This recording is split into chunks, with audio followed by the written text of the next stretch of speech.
అన్నమయ్య జిల్లా రాయచోటిలో వినాయక విగ్రహాల తయారీలో కేంద్రాలలో మున్సిపల్ శాఖ అధికారులు తనిఖీలు నిర్వహించారు. కాలుష్యాన్ని హాని కలిగించే ప్లాస్టర్ ఆఫ్ ప్యారిస్ కెమికల్స్ తో విగ్రహాలను తయారు చేస్తే కఠిన చర్యలు తప్పవని మున్సిపల్ శాఖ అధికారులు హెచ్చరించారు. మట్టితో మాత్రమే వినాయక విగ్రహాలు తయారు చేసి అమ్మకాలు చేయాలని ఆదేశించారు.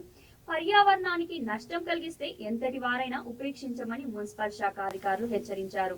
ప్రతి ఒక్కరూ మట్టి విగ్రహాలను పూజించి పర్యావరణాన్ని కాపాడాలని పిలుపునిచ్చారు. ఈ తనిఖీలో మున్సిపల్ ఇన్స్పెక్టర్ మల్లికార్జున, సచివాలయ సిబ్బంది పాల్గొన్నారు. నీళ్ళు బాగా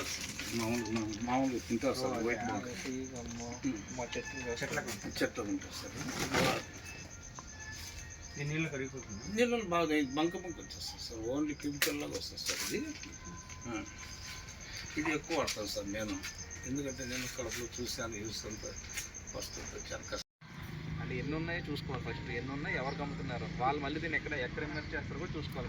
మీరు ఎవరికి అమ్ముతున్నారు, వాళ్ళు దాన్ని ఎక్కడ నిమజ్జనం చేస్తున్నారు, అది కూడా చూసుకోవాలి. మేము కూడా అడ్రస్ పెట్టినాం సార్.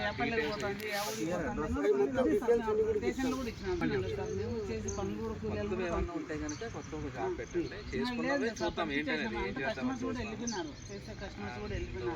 వాళ్ళు చేసుకున్న తర్వాత ఎవరికి ఇస్తున్నారో చూసుకుంటే మేము వాళ్ళు ఎక్కడ నిమజ్జనం చేస్తున్నారో కూడా చూసుకోవాలి. గవర్నమెంట్ గైడ్లైన్స్ ప్రతి సంవత్సరం ఇస్తున్నారు.